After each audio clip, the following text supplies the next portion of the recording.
Dalam nama Bapa dan Roh Kudus. Amin. Allah Bapa dalam kerajaan surga, kami bersyukur dan berterima kasih kepadamu karena hingga pada saat ini Engkau masih menjaga dan melindungi kami serta mengumpulkan kami dalam ruang virtual ini. Kami mohon kepadamu Allah Bapa, berkatilah kami dan segala aktivitas kami dalam kegiatan belajar mengajar ini. Semoga apapun yang kami pelajari bersama sungguh-sungguh bermanfaat bagi kami. Ini kami mohon demi Kristus Tuhan dan penebus kami. Amin. Nama Bapa dan Putra dan Roh Kudus. Amin. Terima kasih. Selamat pagi teman-teman. Kita akan melanjutkan pembahasan kita. Minggu lalu kita sudah bicara tentang satu sosok yang penting di dalam tradisi Yahudi, ya, Ibrani, maupun juga di awal tradisi Kristiani, yaitu sosok Yohanes Pembaptis. Beberapa bahan itu masih bisa dibaca di teks yang sudah saya siapkan. Tetapi yang paling penting untuk dicermati dari pembahasan kemarin adalah upaya dari komunitas Kristiani, ya, terutama juga dari para penulis Perjanjian Baru untuk menempatkan Yohanes Pembaptis itu dalam tempat yang tepat dalam seluruh rangkaian peristiwa hidup sampai wafat dan kebangkitan Yesus. Karena ini adalah dua tokoh besar yang hidup dalam zaman yang relatif sama. Ya, memang selalu kita memahami bahwa Yohanes Pembaptis itu datang lebih dahulu. Dan Yohanes selalu mengatakan dia datang lebih dahulu. Dan dia memberitakan dia yang akan datang sesudah aku. Maka Yohanes selalu mengatakan dia yang akan datang sesudah aku, dia lebih besar daripada aku. Dia yang akan datang sesudah aku, dialah yang akan membaptis dengan Roh Kudus. Aku membaptis dengan air, dia akan membaptis dengan Roh Kudus. Nah, kita melihat kemarin ada suatu perdebatan, ya, di antara komunitas Kristiani, pengikut-pengikut Yesus dengan pengikut-pengikut Yohanes Pembaptis. Tentu tidak pada zaman itu, ketika Yesus dan Yohanes Pembaptis masih hidup. Tetapi pada zaman sesudahnya, maka kita menyebutnya zaman gereja perdana. Ya, orang-orang di dalam gereja perdana ini juga masih memperdebatkan dengan teman-teman murid-muridnya Yohanes Pembaptis. Siapa yang lebih besar? Yesus ataukah Yohanes Pembaptis? Nah, lalu kita melihat ada upaya dari komunitas Kristiani untuk tidak menyingkirkan Yohanes Pembaptis begitu saja. Tapi masih diberi tempat, dan tempat yang baik, tempat yang pas dalam panggung cerita tentang Yesus. Sehingga kita melihat di dalam bagian awal karya perutusan Yesus, para penginjil, terutama penginjil sinoptik, selalu menempatkan kisah tentang Yohanes Pembaptis. Nah, apa yang menjadi penting di dalam diri Yohanes Pembaptis adalah perannya sebagai suara yang mempersiapkan kedatangan Tuhan. Maka teks yang kemarin cukup panjang kita bahas adalah dari teks kitab Nabi Yesaya. Ya, suara yang berseru-seru di padang gurun, persiapkanlah jalan bagi Tuhan. Yang dengan cara tertentu oleh Markus itu diadaptasi supaya bisa digunakan untuk menyatakan identitas Yohanes sebagai suara yang berseru-seru di padang gurun, meminta orang mempersiapkan jalan bagi Tuhan. Nah, dengan pewartaan Yohanes Pembaptis ini lalu tirai panggung untuk Yesus itu sudah dibuka. Yohanes Pembaptis akan hilang dari panggung ini. Ya, karena dia ditangkap, dimasukkan ke dalam penjara. Sehingga begitu Yesus itu datang, memulai karya perutusannya, Yohanes Pembaptis sudah tidak akan muncul lagi di panggung. Kecuali nanti di Matius bab 11. Ketika Yohanes Pembaptis yang ada di dalam penjara mengutus dua muridnya untuk bertanya tentang siapa sebetulnya Yesus. Engkaukah yang akan datang itu? Atau haruskah kami menanti orang lain lagi? Tetapi prinsipnya begitu Yesus itu tampil di panggung, lalu Yohanes Pembaptis itu sudah hilang dari panggung itu. Tidak ada tempat lagi. Selain nanti dalam hal di flashback. Ya, ketika cerita tentang Yohanes Pembaptis. Dan itu ceritanya adalah tentang Herodes sebetulnya. Ya, Herodes itu mendengar ada orang yang mengatakan Yesus itu Yohanes Pembaptis. Maka lalu diceritakan, loh, saya kan sudah membunuh Yohanes Pembaptis. Yohanes Pembaptis kan sudah saya bunuh. Lalu di flashback ceritanya. Ketika Yohanes Pembaptis menegur sampai pada peristiwa kematiannya. Nah, dengan demikian sekarang kita akan masuk dalam bagian yang pokok di dalam seluruh kisah tentang Yesus di dalam Injil-Injil sinoptik. Nah, bagian inilah yang kita sebut sebagai pelayanan publik Yesus. Sebelum masuk ke pelayanan publik, apakah dari penjelasan saya minggu lalu atau dari studi pribadi ada pertanyaan-pertanyaan tentang Yohanes Pembaptis? Kalau masih ada hal yang perlu dijelaskan tentang Yohanes Pembaptis, kita jelaskan hari ini, lalu kita lanjut pada pelayanan publik Yesus. Ada pertanyaan atau komentar?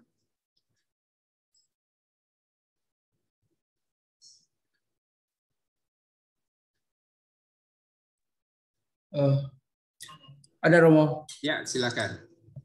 Baik Romo, terima kasih. Kemarin Romo telah menjelaskan bahwa ada refleksi bahwa mereka semua audiens dari penginjil itu mereka belum mengetahui, karena refleksi dulu baru mereka mengetahui. Tetapi Yohanes sendiri dia mengatakan bahwa akan kedatangan Yesus itu. Yang saya pertanyakan tuh, Yohanes sendiri apakah dia tahu bahwa yang dia baptis itu Yesus begitu? Bukan dasar audiensnya, tapi pribadi dari Yohanes sendiri begitu. Itu pertanyaan saya. Terima kasih Romo. Iya, kalau Yohanes itu memang dalam Injil-Injil sinoptik itu tidak dikisahkan ya bagaimana cara dia bisa mengenali siapa Yesus itu. Sehingga kalau kita mengikuti kisah Yohanes Pembaptis di dalam Injil Yohanes, tidak sejak awal Yohanes Pembaptis itu mengenal siapa Yesus. Ya, baru kalau kita mengikuti misalnya Injil Matius, Yohanes Pembaptis sendiri baru tahu siapa Yesus ketika Yesus dibaptis oleh Yohanes Pembaptis. Karena ada pewahyuan itu. Inilah anakku yang kukasihi, kepadanya lah aku berkenan. Ini kalau di dalam Injil Matius. Kalau di dalam Injil Markus, Yohanes Pembaptis pun tidak tahu siapa itu Yesus. Karena suara dari surga, dari langit itu ditujukan kepada Yesus. Engkaulah anakku yang kukasihi, kepadamulah aku berkenan. Nah, kalau kita ikut ceritanya Markus yang kemudian diikuti oleh Lukas, tidak ada kesan bahwa sejak awal Yohanes Pembaptis itu sudah mengenal Yesus. Kalau kita ikuti ceritanya Matius, di dalam peristiwa pembaptisan, Yohanes Pembaptis seolah-olah ditunjukkan bahwa dia sudah mengenal Yesus. Aku yang harus engkau baptis, tetapi engkau datang untuk kubaptis. Nah, seolah-olah sudah mengenal siapa itu Yesus, kebesaran Yesus. Ya, dia lebih besar daripada saya. Saya yang seharusnya kamu baptis, bukan kamu yang aku baptis. Dan sesudah pembaptisan ada pewahyuan itu. Inilah anakku yang kukasihi, kepadanya lah aku berkenan. Tetapi apakah kemudian Yohanes Pembaptis tahu siapa Yesus? Kalau mengikuti Injil Matius lagi, nanti di bab 11, Yohanes Pembaptis masih akan mengutus 2 muridnya datang kepada Yesus bertanya, engkaukah yang akan datang itu? Atau haruskah kami menantikan orang lain lagi? Berarti sampai di bab 11 pun sebetulnya Yohanes Pembaptis belum mengenal siapa Yesus. Nah, kalau kita ikuti alur sejarahnya, kemungkinan besar justru seperti ini. Yohanes Pembaptis, murid-murid Yesus, orang-orang yang ada di dalam Injil, tidak serta-merta tahu siapa itu Yesus. Pengenalan akan Yesus itu selalu kita katakan sebagai pengenalan post-Paskah. Justru dengan masuk dalam kisah pelayanan publik ini, pelan-pelan mereka itu akan diajak untuk mengenal siapakah Yesus. Ya, dengan mengajar, Yesus sebetulnya menyatakan siapa dirinya. Dengan melakukan mujizat, orang itu mendapat kesempatan untuk mengenal siapakah Yesus. Kalau saya sendiri membaca apa yang ada di dalam Injil, termasuk Yohanes Pembaptis tidak sejak awal itu mengenal siapa Yesus. Tetapi jemaat perdana, termasuk para penginjil, menggunakan Yohanes Pembaptis untuk menubuatkan kedatangan Yesus ini. Sehingga mereka juga mengambil teks seperti Maleaki, teks seperti Yesaya untuk menunjukkan bahwa ada seorang utusan yang diutus oleh Allah mempersiapkan jalan bagi Tuhan. Nah, kata-kata yang banyak digunakan oleh Yohanes Pembaptis selalu dikatakan dia yang akan datang sesudah aku lebih besar daripada aku. Dia yang akan datang sesudah aku akan membaptis dengan Roh Kudus. Rupanya ini adalah tradisi yang sudah sangat tradisional dikenal di dalam jemaat perdana ketika mereka bicara tentang siapa Yohanes Pembaptis. Tetapi kalau kita melihat urutan-urutan di dalam Injil, tidak saat berjumpa dengan Yesus, Yohanes Pembaptis langsung mengenal siapa Yesus. Jadi posisinya sudah sama seperti para rasul. Ya, para rasul Yesus itu juga tidak sejak awal itu mengenal siapa Yesus. Pengenalan akan Yesus itu selalu pengenalan yang merupakan buah dari perjumpaan dengan Yesus. Bukan dalam arti pewahyuan, diberitahu oleh Allah, oh dia yang akan datang itulah yang akan membaptis dengan Roh Kudus. Tapi dalam perjalanan kemudian, ketika dibandingkan Yesus dibandingkan dengan Yohanes, Yohanes membaptis dengan air, Yesus dikatakan lebih tinggi dari Yohanes. Dia akan membaptis dengan Roh Kudus. Yohanes itu nabi yang diutus oleh Allah. Yesus oleh Lukas akan ditampilkan sebagai anak dari Yang Maha Tinggi. Maka selalu meskipun Yohanes itu masuk dalam Injil, karena perannya yang penting, dia selalu ditempatkan di bawah Yesus. Nah, pengenalan Yohanes akan Yesus pun saya yakini sama dengan pengenalan akan tokoh-tokoh lain di dalam Injil. Bukan pengenalan dalam sekali ketemu langsung kenal. Tidak akan pernah seperti itu. Kalau kita ikut model permenungan Perjanjian Baru kita. Pengenalan akan Yesus itu baru akan menjadi jelas sesudah Yesus wafat dan bangkit. Dan apa yang dikenali sesudah wafat dan bangkit akan ditarik ke belakang. Ya, maka termasuk Yohanes itu ditampilkan seolah-olah dia sudah mengenal Yesus. Nah, kalau kita ikut Injil Yohanes, dari mana Yohanes itu tahu mengenal Yesus? Pewahyuan. Ya, dikatakan di bab 1 ayat 30, ya, dia yang mengutus aku, dialah yang memberitahukan kepadaku. Kalau nanti ada seorang dan di atasnya roh itu turun dalam rupa burung merpati, dialah yang akan membaptis dengan Roh Kudus. Ini pernyataan dari Injil Yohanes. Dari mana Yohanes mengenal Yesus? Dari pewahyuan. Tapi ingat, Injil Yohanes itu ditulis tahun 100. Berarti 30 tahun sesudah Injil Markus. Ya, lalu pemikiran kita Injil Yohanes ini memperkembangkan ide yang sudah dimiliki oleh Markus. Markus tidak pernah memberitahu kita dari mana Yohanes Pembaptis mengenal Yesus. Lukas tidak pernah memberitahu kita. Matius tidak pernah memberitahu kita. Hanya Yohanes, penginjil Yohanes yang memberitahu bahwa pengenalan itu berasal dari pewahyuan.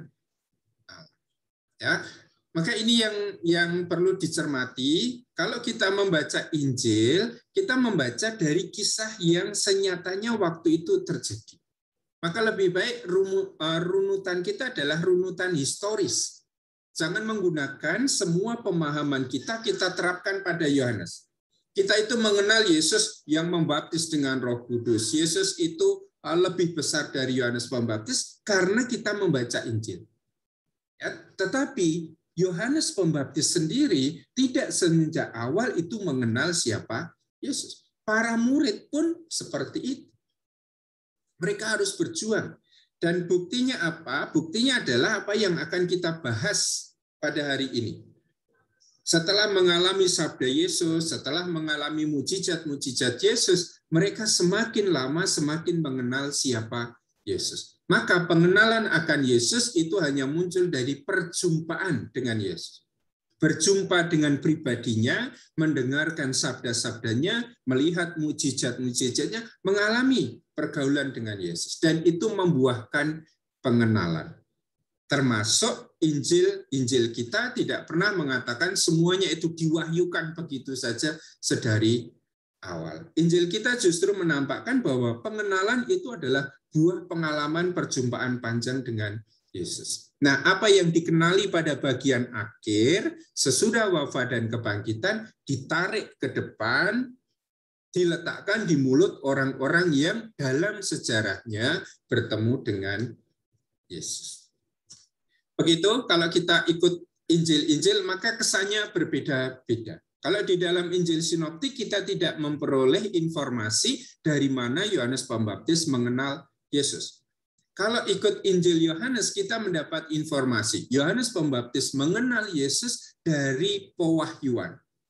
Karena sebelum membaptis Yesus, Yohanes Pembaptis sudah diberitahu, kalau besok ada orang dan di atasnya roh turun dalam rupa burung merpati, dialah yang akan membaptis dengan Roh Kudus. Dan ketika Yesus dibaptis, roh dalam rupa burung merpati turun, Yohanes Pembaptis selalu memberi kesaksian.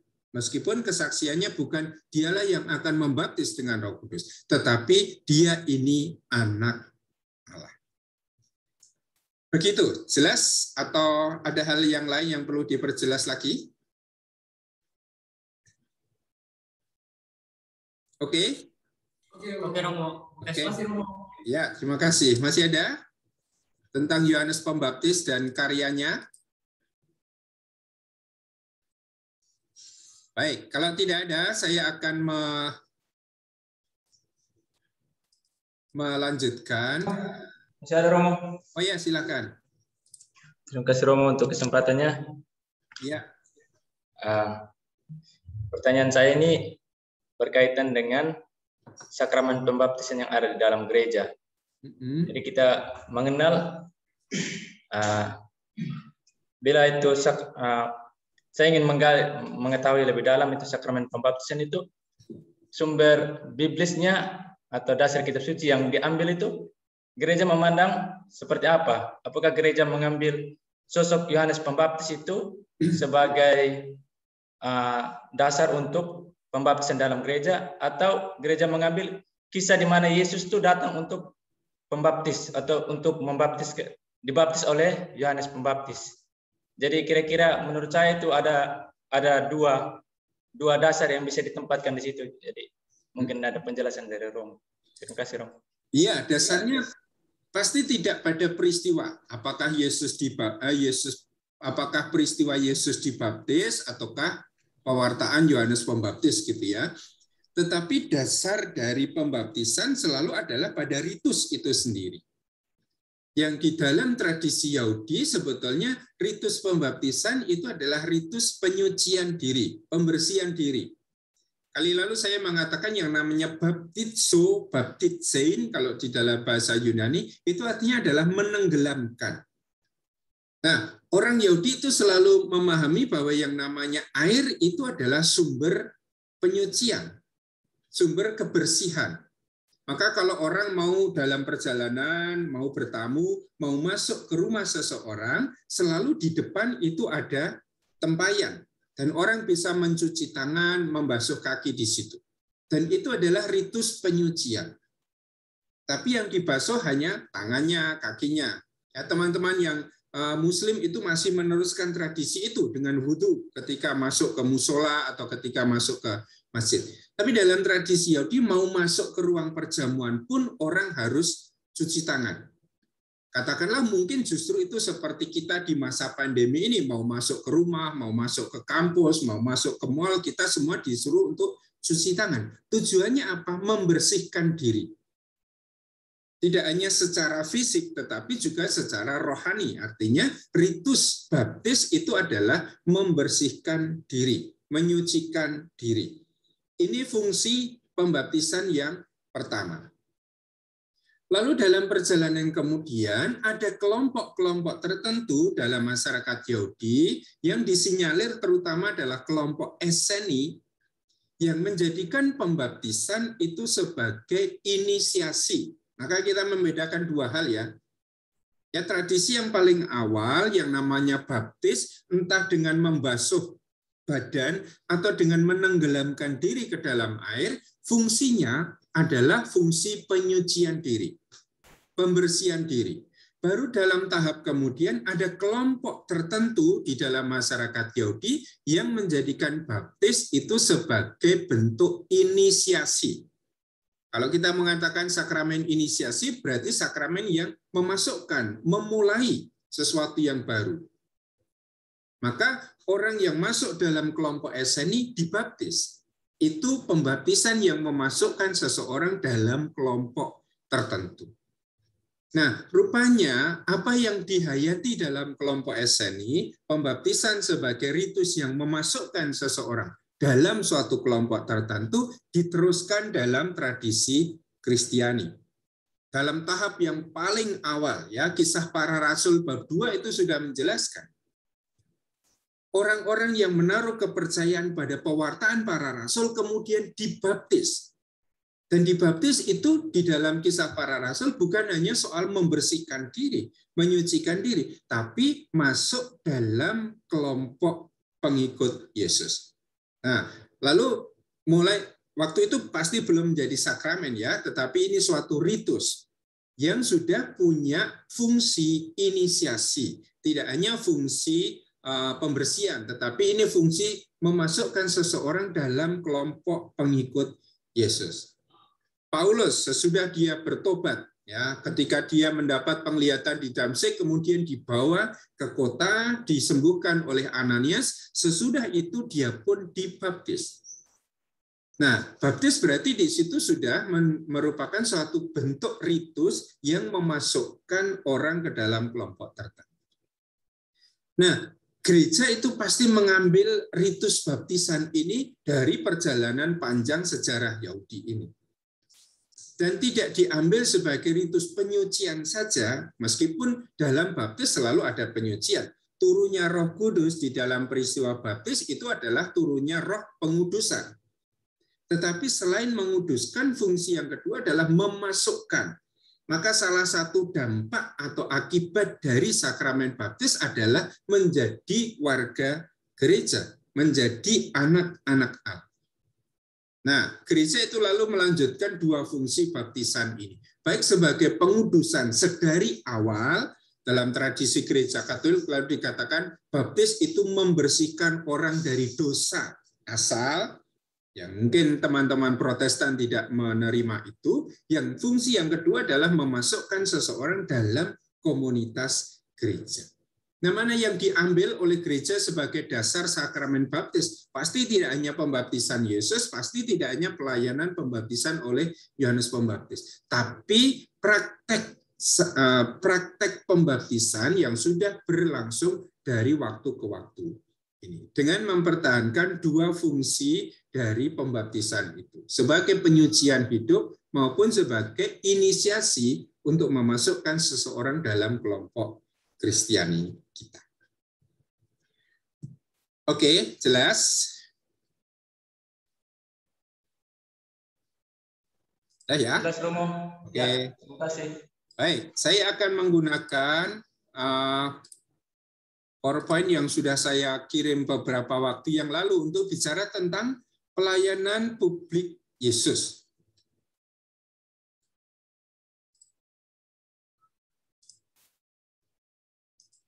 Nah, kalau kita bicara tentang pelayanan publik Yesus, maka kita akan bertemu dengan situasi seperti ini. Ini yang kemarin sudah kita bahas sekarang.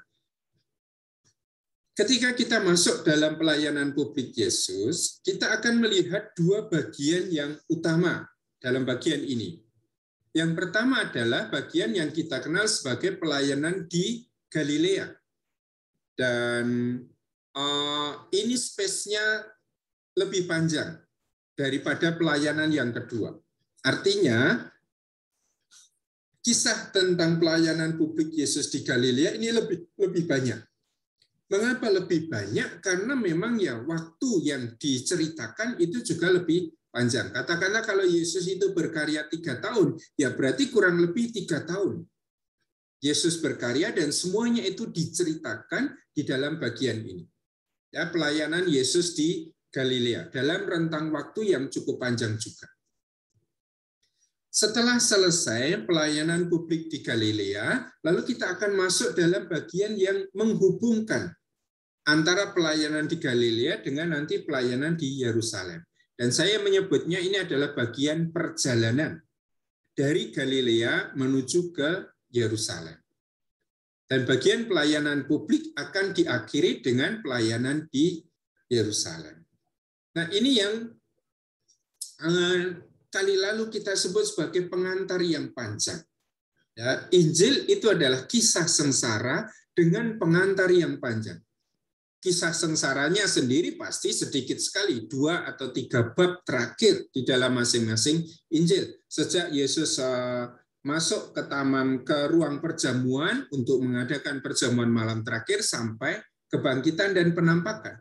Tetapi sebelum cerita tentang kesengsaraan, penginjil itu bercerita tentang pelayanan publik Yesus. Dimulai dari mana? Dimulai dari berakhirnya kisah tentang Yohanes Pembaptis. Ya, pewartaan Yohanes Pembaptis, Yesus yang dibaptis oleh Yohanes. Ini Yohanes Pembaptis tadi saya katakan dia memberitakan dia yang akan datang, dia yang lebih besar, dia yang akan membaptis dengan Roh Kudus. Nah, begitu Yohanes sudah memberitakan, menubuatkan akan kedatangan Yesus, dia akan hilang dari panggung. Dan sekarang Yesus akan tampil sebagai tokoh yang utama dan satu-satunya tokoh yang kemudian berjalan dikisahkan dari pelayanan di Galilea, kemudian masuk sesudah pelayanan di Galilea, Yesus akan berjalan bersama murid-muridnya ke Yerusalem. Dan pada akhirnya Yesus akan melayani di Yerusalem. Yang kita sebut sebagai pelayanan publik di Yerusalem. Tidak akan panjang. Nah, bagian mana yang paling panjang tentu adalah pelayanan di Galilea. Karena waktu yang diceritakan itu juga panjang. Kalau pelayanan di Yerusalem itu berapa hari sih? Paling seminggu kan? Yesus bekerja di Yerusalem, mengajar di Bait Allah, kemudian ditangkap dan dibunuh. Sementara pelayanan di Galilea ini adalah keseharian Yesus. Kesibukan Yesus adalah melayani dengan pengajaran, dengan melakukan mujizat-mujizat. Nah, maka wajar kalau pelayanan di Galilea ini menjadi panjang, bagian yang terpanjang di dalam Injil-Injil kita. Nah, pelayanan di Galilea ini akan berakhir dengan pertanyaan Yesus. Menurut orang, siapakah aku ini? Maka tadi saya katakan, apakah orang-orang seperti Yohanes begitu berjumpa dengan Yesus langsung mengenali siapa Yesus? Apakah orang-orang seperti para murid itu begitu bertemu dengan Yesus langsung kenal siapa Yesus? Dan jawabannya selalu tidak. Kalian begitu lihat saya, paling hanya tahu nama saya siapa. Tetapi ketika saya sudah bertemu dengan kalian, mengajar seperti ini, baru pelan-pelan mulai ngerti siapa saya. Informasi tentang saya, lama-kelamaan itu akan bertambah. Begitu juga pengenalan orang-orang akan Yesus itu butuh waktu. Butuh perjumpaan yang intens dengan Yesus. Nah, setelah Yesus melakukan karya perutusannya di Galilea, pada akhir bagian ini ada pertanyaan Yesus. Menurut orang, siapakah aku ini? Nah, lalu para murid akan mengatakan, oh ada yang mengatakan engkau adalah Yohanes Pembaptis. Ada yang mengatakan engkau adalah Elia. Ada yang mengatakan engkau adalah salah satu nabi yang akan datang. Dan sesudah para murid mengatakan apa kata orang itu, Yesus selalu bertanya, menurut kamu, siapakah aku ini? Maka sekarang para murid mendapat kesempatan untuk membuat kesimpulan. Setelah mendengarkan pengajaran Yesus, setelah melihat mujizat-mujizat Yesus, mereka harus menyimpulkan siapakah Yesus. Dan Petrus mengatakan, engkau adalah Mesias. Lihat, para murid itu baru mengenal Yesus sesudah Yesus mengajar, sesudah Yesus melakukan mujizat, baru mereka membuat kesimpulan. Maka pengenalan akan Yesus sebagai Mesias itu bukan pengenalan yang diwahyukan sejak awal kepada para murid, tetapi pengenalan yang merupakan buah dari perjumpaan dengan Yesus. Dan itu pasti pengenalan kita. Kita ini sejak awal sudah diberitahu oleh orang tua, sudah diberitahu oleh katekis, sudah diberitahu dalam khotbah Romo bahwa Yesus itu adalah Tuhan. Yesus itu adalah Mesias. Tetapi pengenalan kita akan Yesus sebagai Tuhan, sebagai Mesias, sebagai Juru Selamat, hanya akan kita bangun lewat perjumpaan kita, permenungan kita. Semakin lama saya semakin mempelajari Yesus, mengenal Yesus, sampai saya pada iman saya.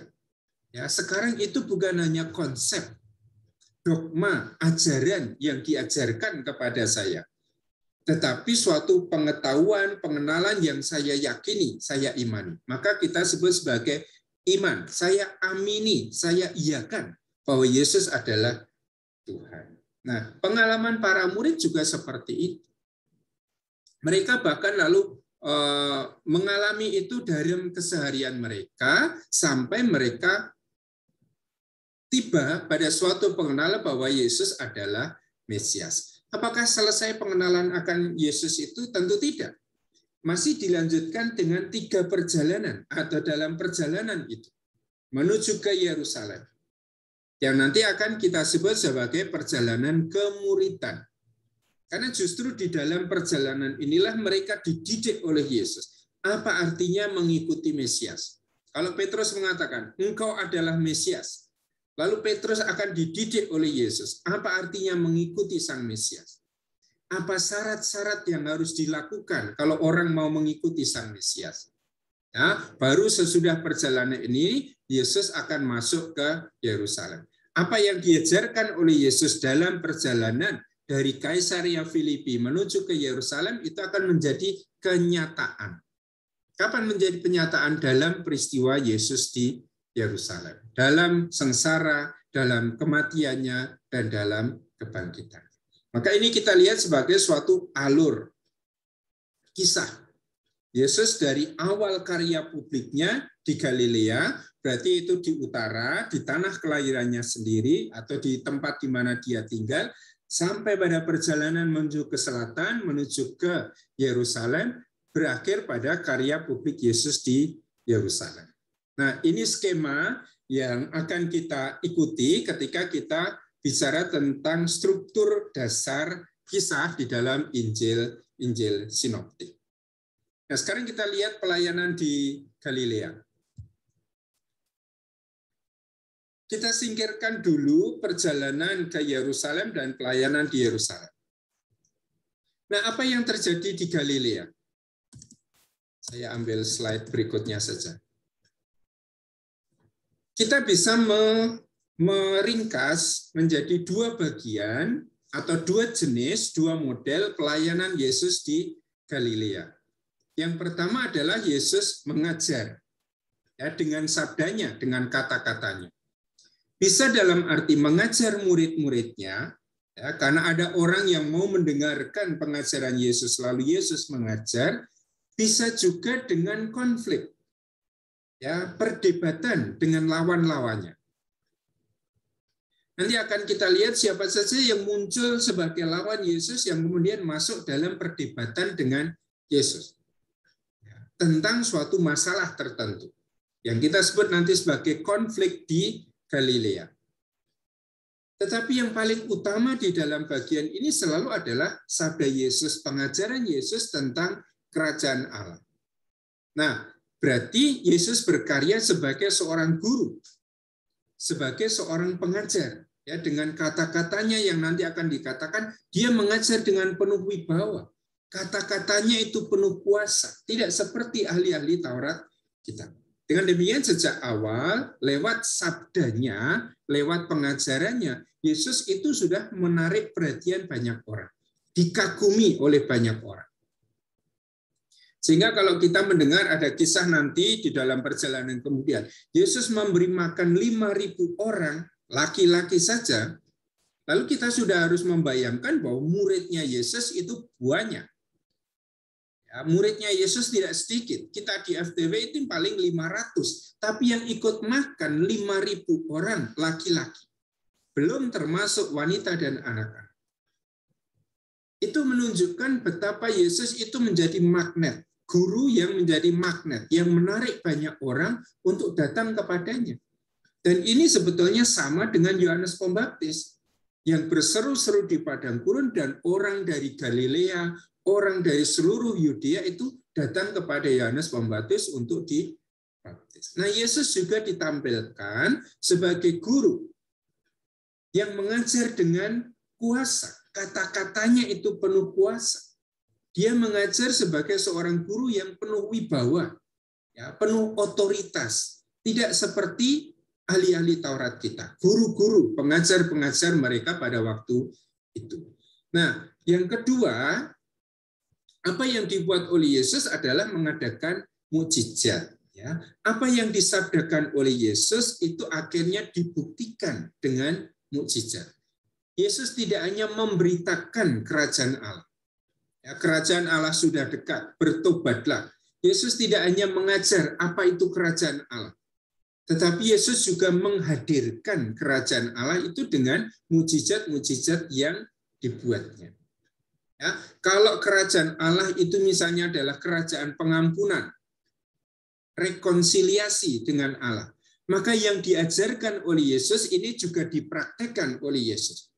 Ketika ada orang yang sakit kemudian dibawa kepada Yesus, Yesus mengatakan, pergilah, dosamu telah diampuni. Atau pergilah, imanmu telah menyelamatkan engkau. Kalau Yesus memberitakan kerajaan Allah itu sebagai kerajaan keselamatan, maka keselamatan itu dibawa secara konkret oleh Yesus. Bagi orang yang lumpuh, keselamatan itu dialami dalam apa? Dalam situasi ketika dia bisa berjalan. Maka ketika ada orang lumpuh disembuhkan oleh Yesus, dia mengalami keselamatan. Ada orang yang buta sejak lahirnya. Bagaimana dia mengalami keselamatan adalah ketika matanya itu dibuka dan dia bisa melihat lagi. Kalau Yesus memberitakan kerajaan Allah itu adalah kerajaan keselamatan, maka Yesus itu juga sekarang menghadirkan keselamatan itu secara nyata. Kalau kerajaan Allah yang diberitakan oleh Yesus adalah kerajaan kasih, kerajaan pengampunan, ketika ada Matius, pemungut cukai dan teman-temannya, Yesus tidak menghindari. Tetapi Yesus justru masuk ke rumah Matius, makan bersama-sama dengan orang-orang berdosa. Artinya Yesus menghadirkan diri sebagai orang yang bersahabat dalam kasih dengan mereka. Nah, dua hal ini, sabda dan mukjizat itu tidak bisa dilepaskan.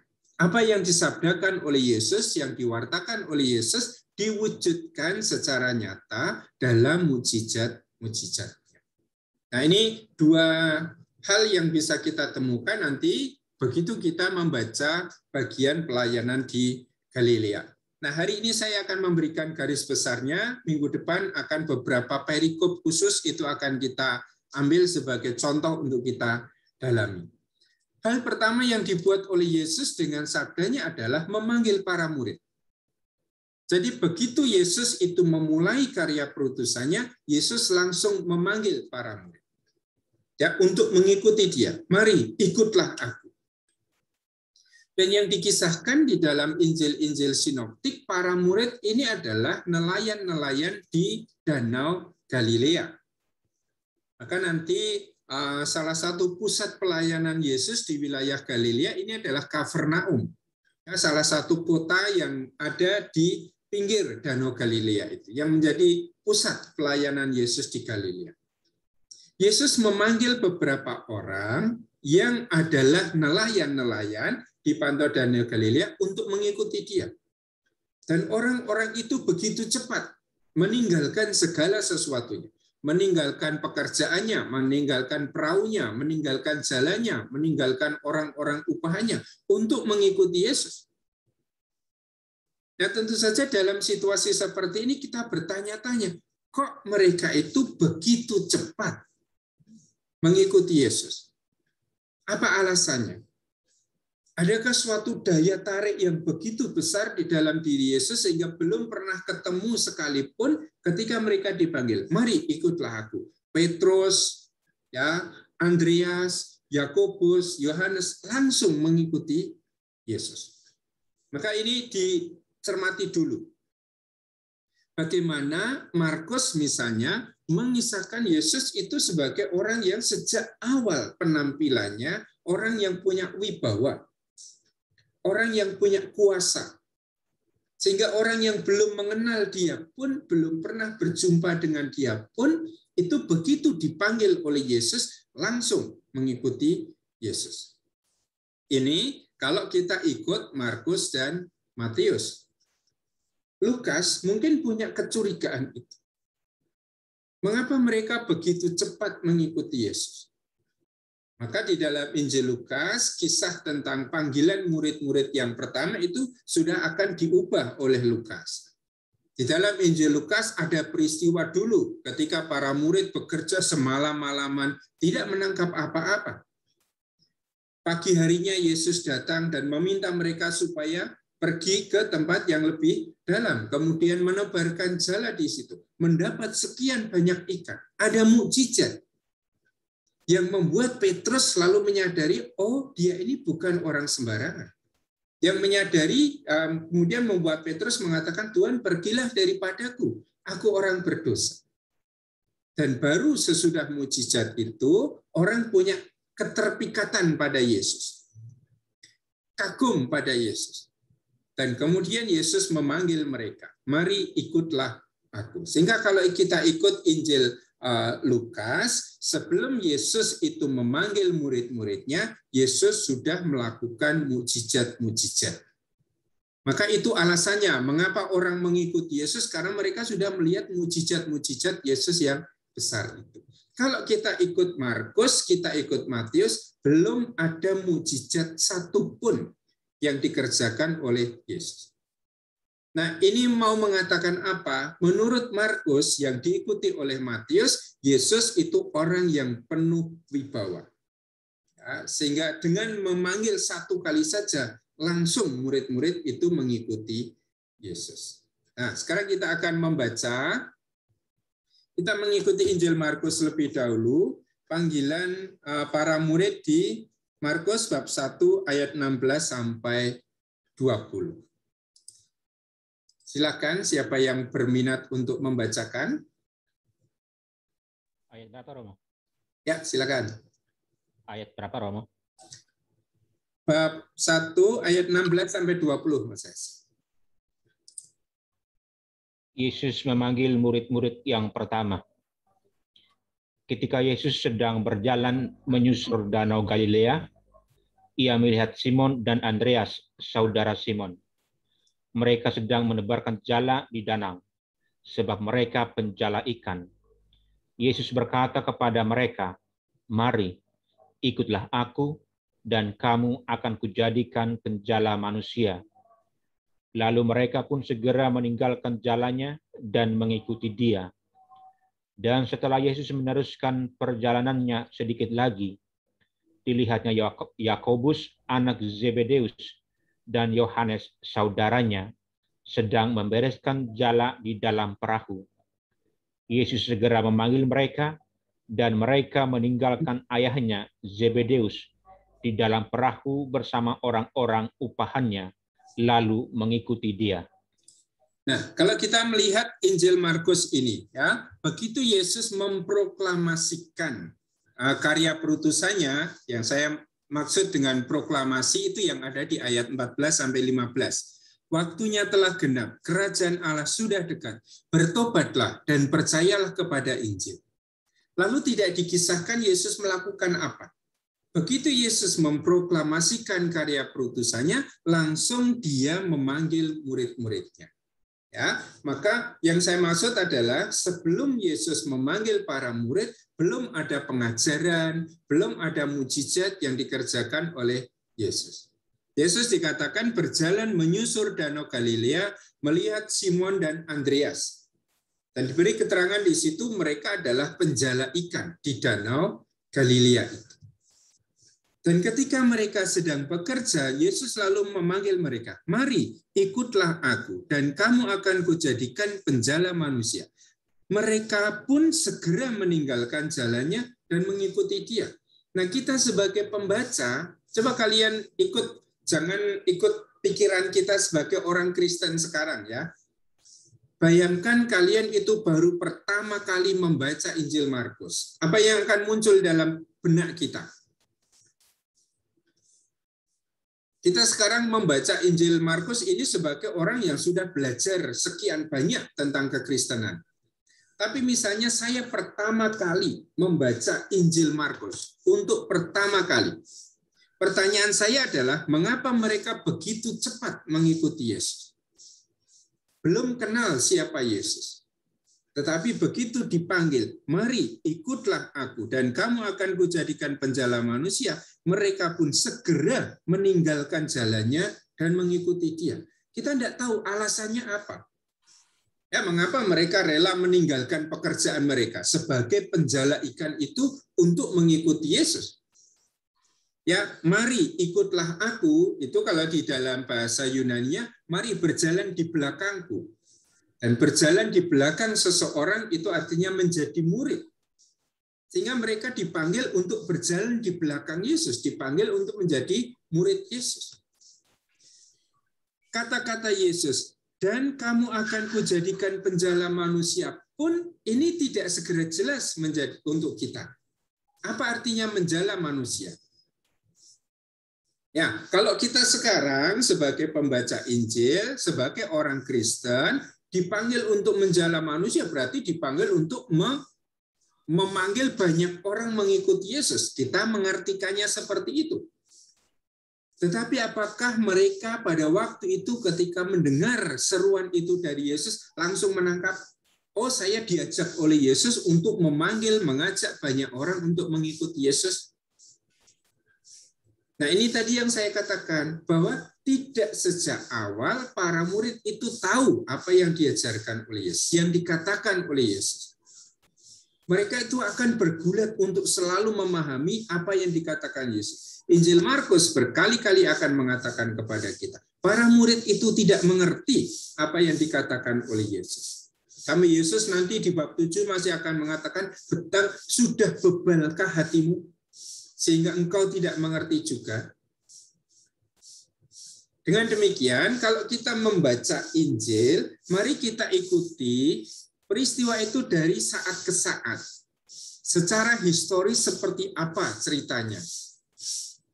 Mengapa itu harus saya katakan? Karena kecenderungan kita membaca kitab suci, kita sudah membaca kitab suci dengan dogma-dogma yang sudah ada di dalam otak kita.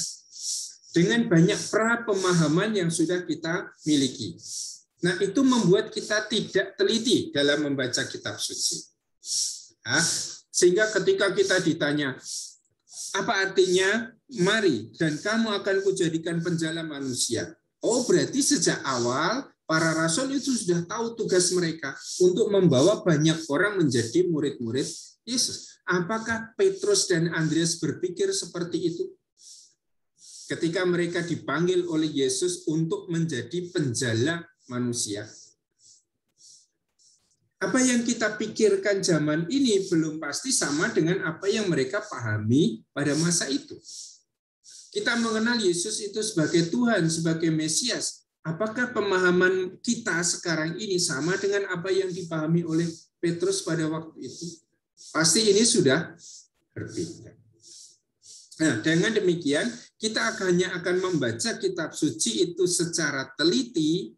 Kalau kita mengandaikan ini adalah saat pertama kali saya membaca teks ini. Nah, ketika pertama kali saya membaca teks ini, jangan bayangkan para murid itu sudah mengerti apa artinya panggilan menjala manusia. Untuk pertama kali membaca teks ini, jangan langsung dibayangkan saya tahu mengapa Yesus itu, mengapa para murid itu begitu cepat meninggalkan pekerjaan mereka dan kemudian mengikuti Yesus. Sekali lagi, semua itu masih butuh proses yang panjang. Termasuk proses untuk mengetahui apa artinya menjadi murid Yesus. termasuk proses panjang untuk mengetahui apa artinya dipanggil menjadi penjala manusia. Nah, ini kita harus pelan-pelan mengikuti kisah ini. Maka kalau kita pertama kali membaca Injil Markus ini tanpa mengetahui banyak hal tentang tradisi Kristiani, teks ini pertama kali saya baca selalu muncul, mengapa mereka ini begitu cepat meninggalkan pekerjaan mereka yang sudah memberi jaminan pada hidup mereka untuk mengikuti Yesus yang belum mereka kenal. Mereka mau meninggalkan pekerjaan menjala ikan yang memberi banyak penghasilan pada mereka untuk menjadi penjala manusia. Padahal mereka belum ngerti apa artinya menjadi penjala manusia. Nah, ini juga membuat kita harus berpikir bahwa para murid itu bukan orang miskin dalam arti tidak punya apa-apa. Kalau mereka punya perahu, mereka punya orang-orang upahan. Ya, ini yang muncul di dalam Injil Yohanes. Kalau mereka itu punya buruh, punya orang upahan, berarti mereka itu bukan orang yang miskin-miskin amat itu. Mereka punya perahu, punya penghasilan. Dan bayangkan Danau Galilea ini adalah sumber penghasilan untuk orang-orang di situ. Maka tidak perlu kita membayangkan bahwa para murid ini karena mereka nelayan, mereka orang-orang yang sangat miskin. Ya, tetapi mereka ini orang-orang yang sebetulnya dalam kelas sosial masyarakat waktu itu orang yang sudah punya penghasilan. Nah, mereka meninggalkan penghasilan mereka itu, sumber kehidupan mereka, dan segera mengikuti Yesus tanpa kita diberitahu apa alasannya. Nah, tanpa mengetahui alasannya, kita hanya bisa mengetahui, oh Yesus ini begitu menarik bagi mereka. Sehingga mereka langsung mengikuti Yesus. Lalu mereka pun segera meninggalkan jalannya dan mengikuti dia. Setelah Yesus meneruskan perjalanannya, dilihatnya Yakobus dan Yohanes dipanggil juga. Dan mereka segera meninggalkan ayahnya di dalam perahu bersama orang-orang upahannya. Lalu mengikuti Yesus. Nah, dari cerita ini kita tidak mengetahui mengapa para murid pertama itu begitu cepat mengikuti Yesus. Ya.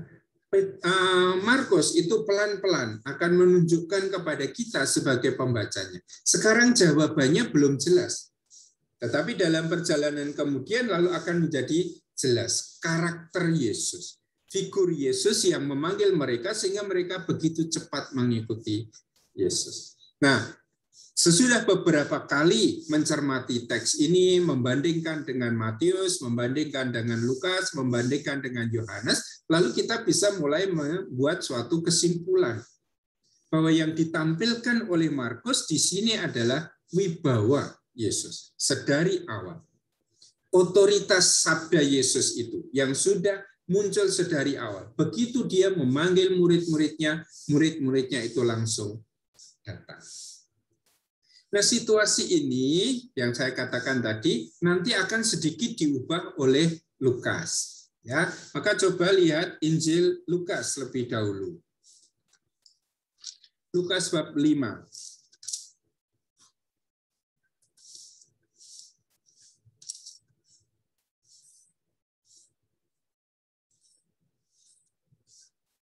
Apa yang terjadi di dalam bab 5? Ketika Yesus memanggil murid-muridnya yang pertama, diceritakan dulu peristiwa di bab 5 itu. Mereka bekerja di Danau Genesaret, sudah semalam-malaman bekerja, tidak mendapat apa-apa. Tetapi lalu Yesus mengatakan di ayat 4, ya, bertolaklah ke tempat yang dalam dan tebarkanlah jalannya untuk menangkap ikan. Ya, sebelum Yesus memanggil para murid, Yesus sudah mengajar lebih dahulu. Di ayat 3, ya, di ayat 3. Yesus naik ke salah satu perahu, yaitu perahu Simon, menyuruh dia supaya menolakkan perahunya sedikit jauh dari pantai, lalu ia duduk dan mengajar orang banyak dari atas perahu. Maka Yesus sudah mengajar. Yang kedua, Yesus minta supaya perahu mereka itu mereka bawa ke tempat yang lebih dalam untuk menangkap ikan. Tebarkanlah jalamu untuk menangkap ikan. Lalu Simon mengatakan, "Guru, telah sepanjang malam kami bekerja keras dan kami tidak menangkap apa-apa. Tetapi karena engkau menyuruhnya, aku akan menebarkan jala juga." Kesan kita adalah Yesus itu punya otoritas. Saya sudah bekerja semalam-malaman, tidak menangkap apa-apa. Tetapi karena engkau menyuruhnya, karena engkau yang menyuruh, aku akan menebarkan jala juga. Maka sekali lagi ditampilkan suatu otoritas, wibawa Yesus. Sehingga perintahnya itu kemudian selalu ditepati. Tetapi apa yang menarik di sini, sebelum Yesus memanggil para murid, Yesus sudah mengajar. Dan Yesus sudah akan melakukan mukjizat ini. Maka ketika mereka kemudian melemparkan jalannya, mereka menangkap banyak ikan. Ayat 7. Lalu mereka memberi isyarat kepada teman-temannya di perahu yang lain supaya mereka datang membantunya. Dan mereka itu datang, lalu mereka bersama-sama mengisi kedua perahu itu dengan ikan hingga hampir tenggelam. Maka ini mukjizat yang dilakukan oleh Yesus. Sehingga sekarang ketika mereka dipanggil untuk menjadi penjala manusia, wajar saja mereka lalu mengikuti Yesus. Ayat 10 bagian terakhir. Kata Yesus kepada Simon, "Jangan takut. Mulai dari sekarang engkau akan menjala manusia." Dan sesudah mereka menghela perahu-perahunya ke darat, mereka pun meninggalkan segala sesuatu lalu mengikut Yesus. Nah, kalau kita ikut alurnya Lukas, lalu kita sebagai pembaca itu bisa memahami mengapa mereka mengikuti Yesus. Karena sudah mendengar pengajaran Yesus, sudah melihat mukjizat yang dikerjakan oleh Yesus. Tetapi baik Lukas maupun Markus dan Matius sama-sama mau menampilkan sedari titik awal, Yesus itu adalah guru yang berwibawa. Yesus itu guru yang mengajar dengan otoritas. Kata-katanya itu penuh kuasa.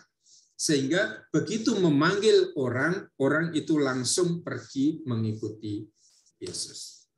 Baik, sampai di sini dulu. Apakah ada komentar atau pertanyaan? Atau tambahan, silakan.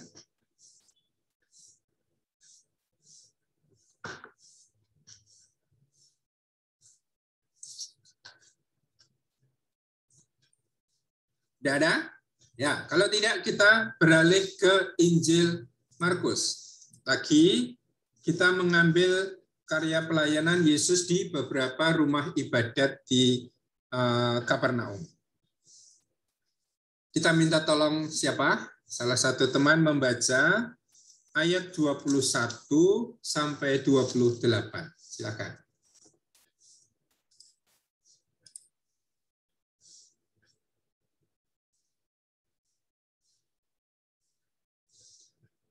Siapa? Teman CSSR, silakan. Ya.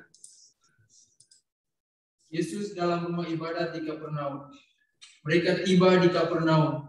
Setelah hari Sabat mulai, Yesus segera masuk ke dalam rumah ibadat dan mengajar.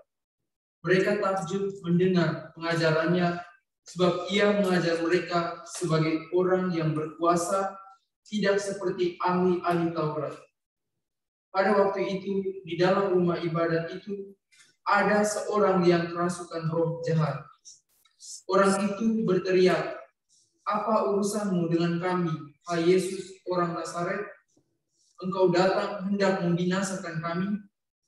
Aku tahu siapa engkau, yang kudus dari Allah." Tetapi Yesus menghardiknya, katanya, "Diam, keluarlah daripadanya." Roh jahat itu menggoncang-goncang orang itu, dan sambil menjerit dengan suara nyaring, ia keluar daripadanya. Mereka semua takjub, sehingga mereka memperbincangkannya, katanya, "Apa ini? Suatu ajaran baru?" Ia berkata-kata dengan kuasa. Roh-roh jahat pun diperintahnya, dan mereka taat kepadanya. Lalu tersebarlah dengan cepat kabar tentang dia ke segala penjuru di seluruh Galilea. Ya, kalau kita membaca teks itu, mencermati teks itu, apa kesan umum, suasana umum, ya, tanggapan orang terhadap Yesus? Takjub, terkejut. Takjub, Apa yang membuat mereka takjub atau kagum? Paling kentara itu di saat dengan kuasa kata-katanya saja setan bisa pergi begitu. Oke, dengan kata-katanya di ayat 21 itu ya, Yesus masuk ke dalam rumah ibadat, mengajar, mereka takjub mendengar pengajarannya. Lalu apa yang membuat mereka kagum, takjub lagi? Di ayat 27 Romo. Ayat 27. Apa yang membuat takjub? Ia berkata dengan kuasa roh jahat pun diperintahnya dan mereka taat kepadanya. Oke, berarti ada dua hal yang memang sama-sama berasal dari sabda, dari kata-kata. Pengajarannya maupun juga mujizatnya. Dia itu dikatakan mengajar dengan penuh kuasa. Dibandingkan dengan siapa? Dibandingkan dengan ahli-ahli Taurat. Ya, di ayat 22. Mereka takjub mendengar pengajarannya.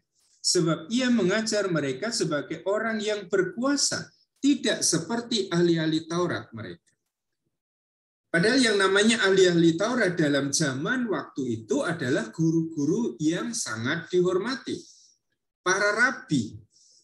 Mereka yang mengajar biasanya adalah orang yang memang punya otoritas, punya wewenang, ya, paling tidak sudah mengalami pendidikan yang baik dalam tradisi para rabi itu, yang kita kenal sebagai ahli-ahli Taurat. Tapi sekarang ketika mereka mendengar Yesus yang mengajar di rumah ibadat di Kapernaum itu, mereka melihat Yesus sebagai sosok yang lain. Dia mengajar dengan kuasa, tidak seperti ahli-ahli Taurat. Maka ini tadi yang saya katakan, di Galilea, Yesus itu berkarya dengan apa? Dengan pengajarannya, dengan kata-katanya. Tidak hanya dengan kata-kata yang keluar tanpa wujud dalam arti ajaran, ungkapan-ungkapan, tetapi juga kata-kata yang mewujud dalam satu tindakan yang nyata, yang konkret. Yaitu ketika ada orang yang kerasukan roh jahat. Dan kemudian orang itu menghardik, atau Yesus itu menghardik dia. Diam, keluarlah daripadanya. Roh itu menggoncang-goncang orang itu, dan sambil menjerit dengan suara nyaring, ia keluar daripadanya. Sehingga sabda Yesus itu tidak hanya penuh kuasa dalam arti menampakkan wibawa Yesus, yang lebih dari ahli-ahli Taurat. Tetapi penuh kuasa dalam arti juga penuh daya, sehingga hanya dengan memerintah saja, roh jahat ini tunduk. Ya, meninggalkan orang itu. Nah, mulai dilihat tadi, dibandingkan ketika di pantai danau, Yesus itu memanggil murid-muridnya, mari ikutlah aku. Dan para murid itu langsung mengikuti Yesus. Sekarang Yesus menghardik roh itu, diam, keluarlah daripadanya. Dan apa yang terjadi? Roh jahat itu kemudian keluar dari orang itu. Nah, peristiwa-peristiwa ini membuat mereka takjub. Ayat 27. Mereka semua takjub sehingga mereka memperbincangkannya, katanya. Apa ini? Suatu ajaran baru. Ia berkata-kata dengan kuasa. Roh-roh jahat pun diperintahnya dan mereka taat kepadanya. Dengan demikian sejak awal karya perutusan Yesus, Yesus sudah ditampilkan sebagai orang yang berwibawa. Orang yang punya kuasa di dalam sabdanya itu. Tidak hanya untuk mengajar, tetapi juga untuk melakukan mukjizat. Hanya dengan bersabda saja, hanya dengan berbicara saja, apa yang dikatakan itu menjadi kenyataan. Ingat peristiwa penciptaan di Kejadian bab 1. Segala sesuatu diciptakan oleh Allah itu dengan sabdanya. Dan sekarang model yang sama juga ditampilkan di dalam diri Yesus ini. Dengan kata-katanya, dengan sabdanya, dia bisa mewujudkan apa yang dikatakannya. Ketika dia menghardik roh jahat ini, diam, keluarlah daripadanya, roh jahat itu keluar. Nanti ketika mereka ada di danau, diterpa angin dan gelombang itu, dan Yesus mengatakan, diam, tenanglah, maka angin pun taat kepadanya, danau pun taat kepadanya. Maka sampai pada perikop ini saja kita sudah melihat bahwa sedari awal orang seperti Markus menampilkan Yesus sebagai orang yang penuh kuasa. Orang yang penuh wibawa dalam kata-katanya juga di dalam tindakan-tindakannya. Gitu. Sehingga kalau tadi kita bertanya, mengapa para murid pertama segera mengikuti Yesus, langsung mengikuti Yesus? Jawabannya mulai kita temukan di sini. Kata-kata Yesus itu kata-kata orang yang berwibawa. Kata-kata Yesus itu kata-kata orang yang punya kuasa. Sehingga mereka segera mengikuti Yesus. Nah, akibat dari kekaguman itu, dari ketakjuban itu ada di ayat 28. Lalu tersebarlah dengan cepat kabar tentang dia ke segala penjuru di seluruh Galilea. Ya, baru dalam tahap yang sangat awal karya perutusan Yesus, berita tentang dia itu sudah tersebar ke segala penjuru di seluruh Galilea. Nah, tidak hanya di sekitar Kapernaum itu, di tempat di mana Yesus mengajar, melakukan mujizat, tapi di seluruh Galilea, nama Yesus itu semakin lama itu semakin tersebar. Nah, sampai pada titik ini lalu kita melihat Yesus figur yang dengan sabdanya dia punya kuasa, punya wibawa, dia menimbulkan banyak kekaguman di antara banyak orang, dan kekaguman ini membuat nama Yesus itu semakin dikenal di seluruh Galilea. Ini nuansa umum yang bisa kita temukan dalam dua perikop pertama pelayanan publik Yesus di Galilea, yaitu Yesus yang memanggil murid-murid pertama, dan kemudian Yesus yang mengajar dan melakukan mukjizat. Nah, bagian ini menjadi bagian yang sifatnya paradigmatik, memberi suatu model bagi pelayanan Yesus kemudian. Yesus akan mengajar dengan apa? Yesus akan berkarya dengan apa? Dengan kata-katanya, dengan pengajarannya. Dan pengajaran Yesus itu dikatakan penuh kuasa, penuh wibawa. Dan yang kedua adalah dengan mukjizat-mukjizatnya yang banyak yang akan dilakukan oleh Yesus. Dan mukjizat-mukjizatnya itu memberi bukti bahwa apa yang diajarkan oleh Yesus itu menjadi nyata. Yang diajarkan oleh Yesus, terutama nanti tentang kerajaan Allah, itu dihadirkan oleh Yesus secara nyata. Tidak hanya diajarkan dengan kata-kata, tetapi juga ditampakkan, diwujud nyatakan dalam mukjizat-mukjizat yang dikerjakan oleh Yesus. Baik, tentang dua perikop pertama ini ada komentar lebih dahulu, ada pertanyaan atau tanggapan?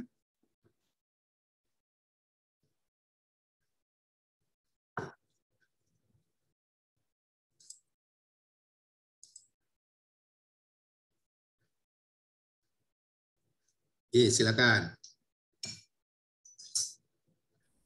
Baik, Romo, apakah suara saya terdengar dengan jelas dan baik saat ini? Jelas, ya.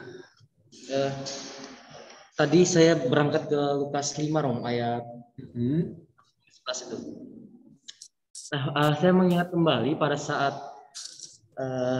aksi Advent, kalau nggak salah pas APP, kalau tidak salah, kitab atau bacaan ini muncul. Nah, pada saat itu kami sedang mendalami hal itu bersama, ditemani oleh Romo Gali. Nah, sempat saya mengingat perkataan Romo Gali itu di ayat Lukas 5 ayat 1 sampai 11 ini. Sebentar saya buka dulu.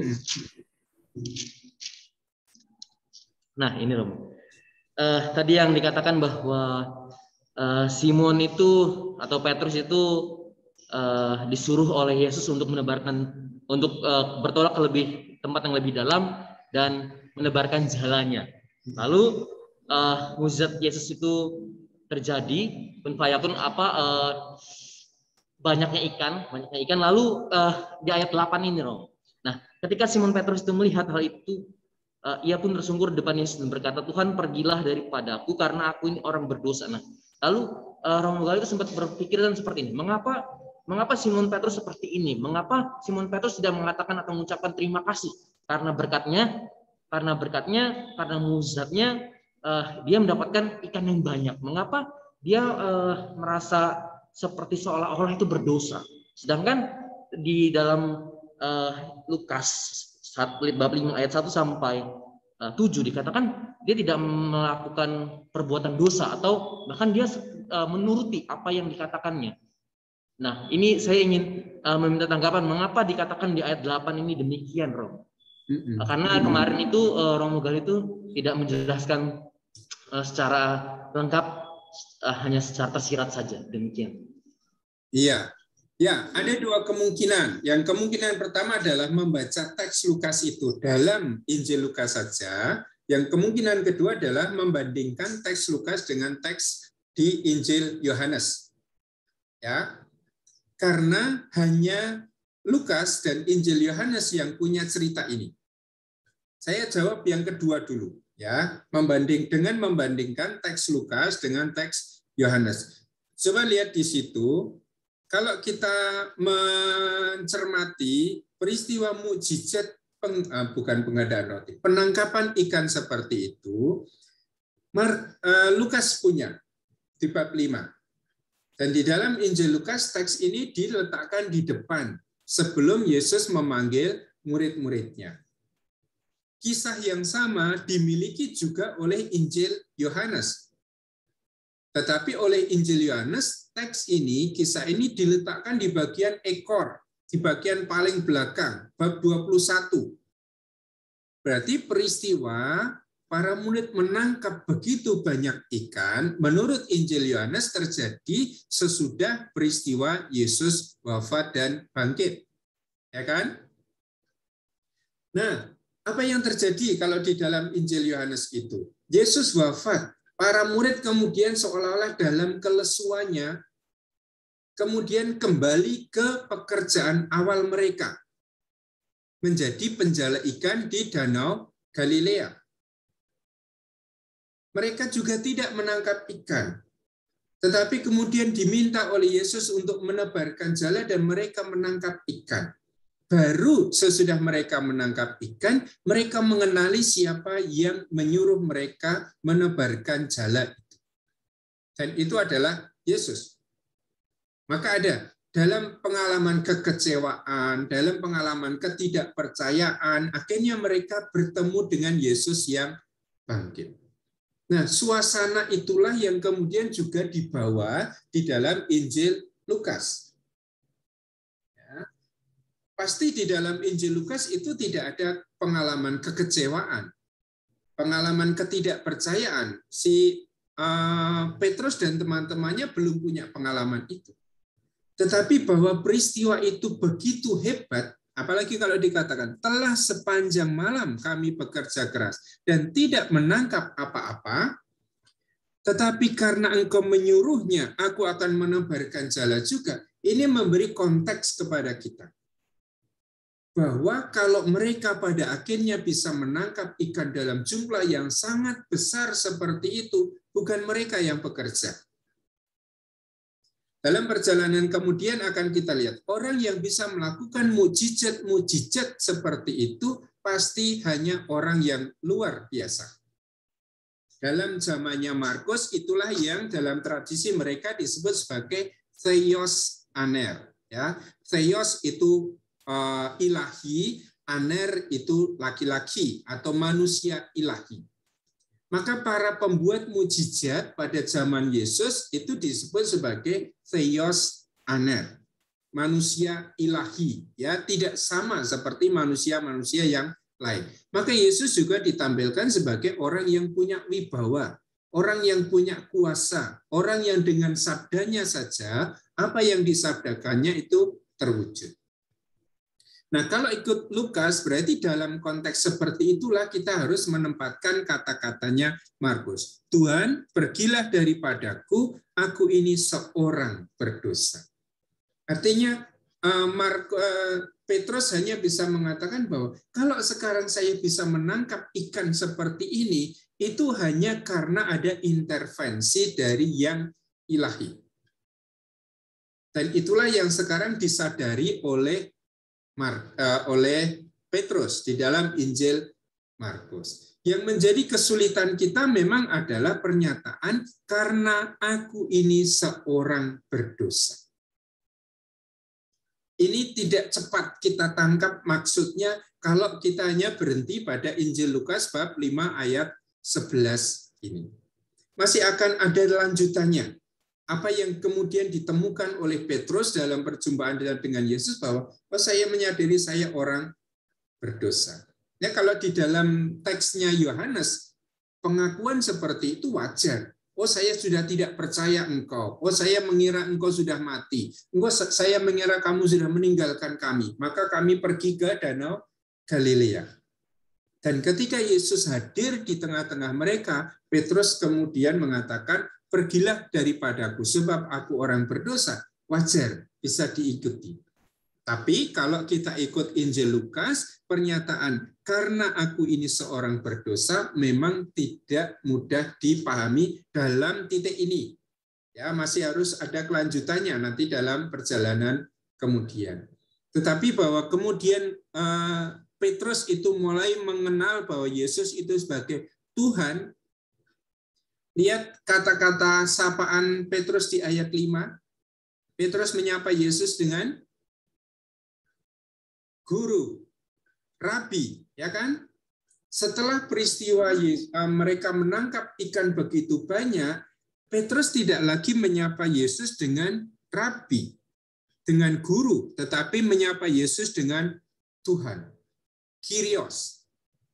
Maka peristiwa mukjizat itu sudah mulai mengubah pengenalan Petrus akan Yesus. Yesus yang semula mereka kenali sebagai guru, dan mereka taat kepada Yesus, ya. Tetapi karena engkau menyuruhnya, aku akan menebarkan jala juga. Berarti para murid itu taat. Dan sesudah peristiwa mukjizat penangkapan ikan, mereka mengenal sosok Yesus yang lain, yang tidak hanya dikenal sebagai guru, tetapi dikenal sebagai Tuhan. Maka dalam pemahaman saya, ungkapan seperti Petrus, Tuhan pergilah daripadaku karena aku ini seorang berdosa, harus ditempatkan dalam konteks pemahaman waktu itu. Bahwa orang yang bisa melakukan mukjizat itu disebut sebagai manusia ilahi. Theos aner, ya, bukan orang yang sembarangan. Dan karena itulah dia disebut sebagai Kyrios, sebagai Tuhan yang patut dipuji, yang diagungkan, yang diluhurkan itu. Memang pernyataan terakhir, sebab aku ini orang berdosa, belum bisa dipahami hanya pada titik ini di dalam Injil Lukas. Masih akan direnungkan, ditinjau ulang dalam perjalanan Petrus bersama dengan Yesus kemudian.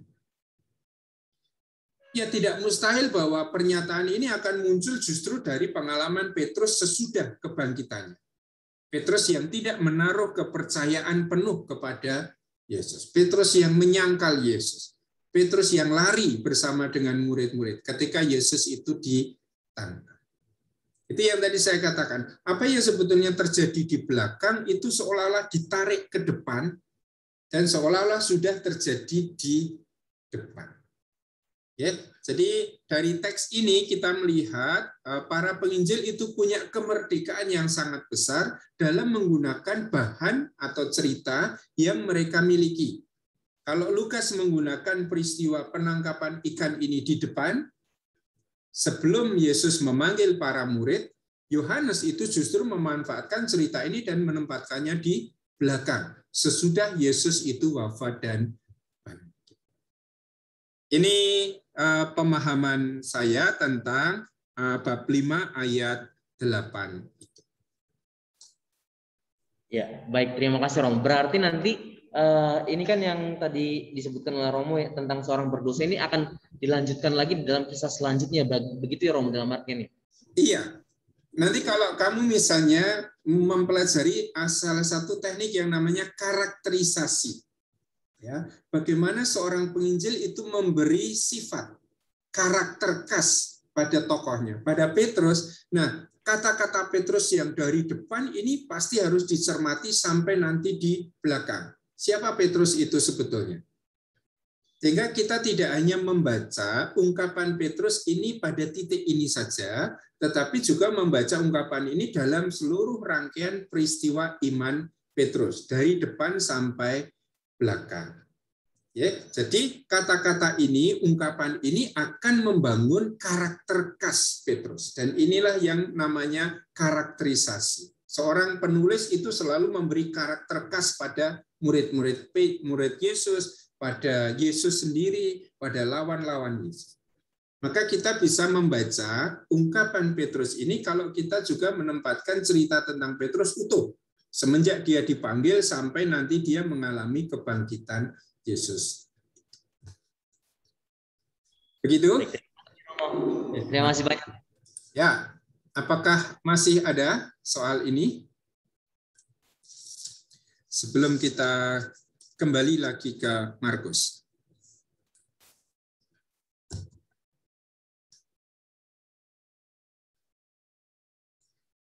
Baik, sekarang masih tentang kekaguman yang muncul dari orang-orang tentang Yesus. Kita loncati Yesus yang menyembuhkan ibu mertua Petrus, karena itu ilustrasi tentang kekuatan sabda Yesus untuk mengadakan mujizat.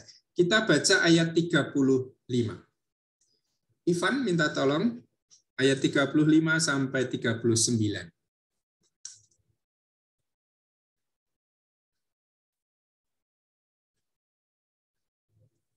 Tes Romo. Ya. 35 sampai 9. Yesus mengajar di kota-kota lain. Pagi-pagi benar, waktu hari masih gelap, ia bangun dan pergi keluar. Ia pergi ke tempat yang sunyi dan berdoa di sana. Tetapi Simon dan kawan-kawannya menyusul dia. Waktu menemukan dia, mereka berkata, "Semua orang mencari engkau." Jawabnya, "Marilah kita pergi ke tempat lain, ke kota-kota yang berdekatan, supaya di sana juga aku memberitakan Injil. Karena untuk itu aku telah datang." Lalu pergilah ia ke seluruh Galilea dan memberitakan Injil dalam rumah-rumah ibadat mereka dan mengusir setan-setan. Oke, ya. Tadi pengusiran setan tadi terjadi di rumah ibadah di Kafarnaum. Yesus mengajar di sana, lalu ayat 29. Sekeluarnya dari rumah ibadat itu, Yesus dan Yakobus dan Yohanes pergi ke rumahnya Simon Petrus, menyembuhkan ibu mertua Petrus. Ayat 32. Menjelang malam, sesudah matahari terbenam, dibawalah kepada Yesus semua orang yang menderita sakit dan yang kerasukan setan. Apa yang kita bayangkan? Pagi sampai sore Yesus mengajar di rumah ibadat. Lalu pergi ke rumah Simon Petrus. Ketika ada di rumah Simon Petrus, apa yang terjadi? Di situ menjelang malam, sesudah matahari terbenam pun masih banyak orang dibawa kepada Yesus untuk disembuhkan oleh Yesus. Sehingga kita bisa membayangkan aktivitas Yesus dari pagi sampai malam itu tidak berhenti. Dengan pengajarannya, dengan mujizat-mujizatnya, terutama dengan penyembuhan-penyembuhan itu. Apalagi ketika nama Yesus sudah tersebar di seluruh Galilea, seperti tadi dikatakan. Di ayat 28. Lalu tersebarlah dengan cepat kabar tentang Dia ke segala penjuru di seluruh Galilea. Dan orang membawa semua orang yang sakit, yang menderita sakit dan kerasukan setan dibawa kepada Yesus. Mereka berkerumunlah seluruh penduduk kota itu di depan pintu. Dan Yesus menyembuhkan mereka itu. Selesai ini, malam. Pagi-pagi benar apa yang dibuat oleh Yesus. Waktu hari masih gelap, ia bangun dan pergi keluar. Ia pergi ke tempat yang sunyi untuk berdoa di sana. Ini pagi-pagi benar. Tapi apa yang terjadi ketika Yesus menyendiri di tempat yang sunyi, di padang gurun itu, murid-muridnya datang kepada Yesus, mengatakan, "Semua orang mencari engkau." Lihat, Yesus ini kan seperti top star. Pagi hari pun sudah banyak orang mencari dia. Dan itu digunakan oleh Markus untuk menampakkan daya yang begitu besar yang muncul dari Yesus. Kekaguman orang yang luar biasa. Sehingga masih pagi-pagi benar pun dikatakan semua orang mencari Engkau. Ya, mau dikatakan oleh Markus bahwa Yesus itu terlibat di dalam aktivitas yang penuh, yang tanpa henti dengan pengajarannya, dengan mujizat-mujizatnya. Pagi mengajar, malam mau istirahat pun masih banyak orang yang minta disembuhkan. Pagi hari pergi ke tempat yang sunyi untuk berdoa pun dicari banyak orang. Dan ketika Petrus mengatakan hal itu, Yesus menjawab ayat 38. Marilah kita pergi ke tempat lain, ke kota-kota yang berdekatan, supaya di sana juga aku memberitakan Injil, karena untuk itulah aku telah datang. Maka Yesus meskipun dicari oleh banyak orang di Kapernaum, Yesus akan pergi ke tempat lain, ke kota-kota yang lain untuk memberitakan Injil, karena untuk itulah aku telah datang. Yesus tidak hanya membatasi pengajarannya di Kapernaum, di satu kota saja, tetapi juga dia akan berkeliling dari kota yang satu ke kota yang lain. Dan ini cukup membedakan dengan para guru, para rabi pada zaman itu. Para rabi itu biasanya ada di satu tempat, murid-muridnya yang datang dari berbagai macam tempat. Sementara apa yang dibuat oleh Yesus, dia tidak menempatkan diri hanya di satu kota, di Kapernaum. Coba kalau Yesus itu hanya di Kapernaum, apakah dia kekurangan murid? Pasti tidak, kan? Orang dari seluruh Yudea, Galilea itu datang kepada Yesus untuk mendengarkan Yesus, untuk disembuhkan, agar diusir setan-setan yang merasuki mereka. Maka sebetulnya kalau Yesus tinggal di Kapernaum saja, dia tidak akan kekurangan murid. Pagi-pagi saja orang sudah mencari dia kok. Tetapi Yesus menyadari bahwa dia datang memberitakan Injil tidak hanya di situ saja, tapi di kota-kota. Maka Yesus akan menjadi seorang guru yang berjalan keliling. Ya, dari satu sinagoga ke sinagoga yang lain, dari satu desa ke desa yang lain. Yesus tidak pernah berhenti mapan di satu tempat saja. Nah, ini adalah model pengajaran filsafat yang juga sudah umum pada zaman itu. Apa yang dibuat oleh filsuf-filsuf zaman itu pergi ke pasar, pergi ke tempat-tempat pertemuan, karena di situ berkerumun banyak orang dan mengajarkan ajarannya. Tidak menunggu orang datang kepada dia. Maka guru kita yang utama, Yesus, itu adalah seorang misionaris yang pergi ke tempat-tempat perjumpaan itu. Tidak hanya duduk di rumahnya dan kemudian menunggu banyak orang datang, tapi dia yang menghadirkan diri untuk orang-orang. Maka pola pelayanan seperti itu juga mestinya memberi inspirasi kepada kita. Tempat kita itu bukan pasturan kita nanti, tapi tempat kita adalah tempat-tempat perjumpaan yang harus kita datang. Tidak menunggu umat kita itu datang kepada kita, bertanya kepada kita, tapi kita yang harus datang ke mereka, bertanya kepada mereka, ngerti kebutuhan mereka. Nah, ini pola pengajaran yang dibuat oleh Yesus. Maka meskipun dia di satu kota, dicari banyak orang, dia meninggalkan kota itu untuk melayani di kota yang lain. Nah, kesimpulannya, ayat 39. Lalu pergilah ia ke seluruh Galilea dan memberitakan Injil dalam rumah-rumah ibadat mereka dan mengusir setan-setan. Ya, jadi model pengajaran Yesus adalah dia bekerja di rumah ibadat. Masuk ke sinagoga, karena disitulah dia bisa mengajar. Ya, tempat-tempat pertemuan orang Yahudi itu adalah sinagoga. Dan karena Yesus tahu di situ berkumpul banyak orang untuk membaca, untuk merenungkan, untuk belajar Taurat, dia datang ke situ. Membaca Taurat, mengkhotbahkannya. Dan semakin dia mengajar, dia semakin membuat banyak orang kagum. Dan kekaguman inilah yang menarik banyak orang untuk datang kepada Yesus. Nah, tapi apakah karya Yesus itu akan fine-fine saja, baik-baik saja, semua oke, semua mulus?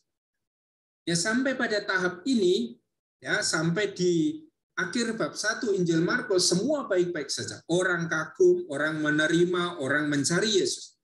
Tapi begitu kita masuk bab 2, akan muncul orang-orang yang menyerang Yesus, menolak Yesus, melawan Yesus.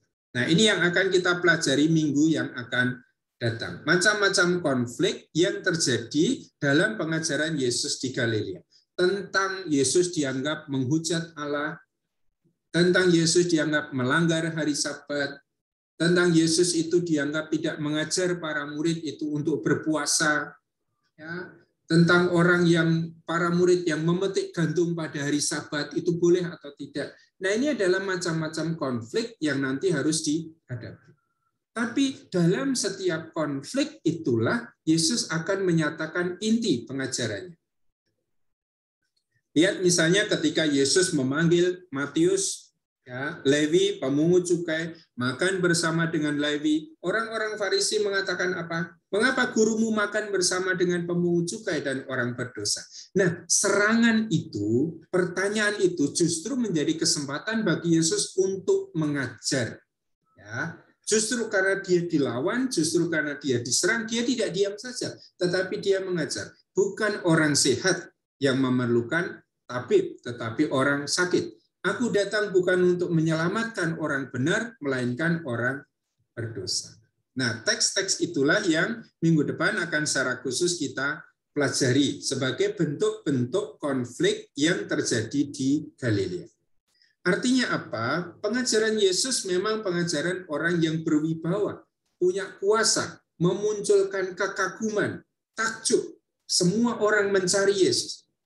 Tetapi di sisi lain, apa yang diajarkan oleh Yesus, apa yang dilakukan oleh Yesus memunculkan juga reaksi negatif, menolak, tidak percaya, menyerang, sampai akhirnya nanti mereka bersepakat untuk membunuh Yesus. Ya, di bab 3 ayat berapa? Ayat 6 kalau tidak keliru. Bab 3 ayat 6. Lalu keluarlah orang-orang Farisi dan segera bersekongkol dengan orang-orang Herodian untuk membunuh Yesus. Nah, ini yang kita cermati. Karya Yesus itu di satu sisi memunculkan kekaguman, diterima oleh banyak orang, Yesus dicari oleh banyak orang, tetapi di sisi lain apa yang diajarkan, apa yang dibuat dalam mukjizat menimbulkan juga penolakan, ketidakpercayaan. Nah, benih-benih penolakan, ketidakpercayaan inilah yang akan dibawa sampai akhir, yang membawa Yesus pada akhirnya sampai di kayu salib, dalam kematian. Oke, 1-2 menit lagi. Apakah ada komentar atau pertanyaan?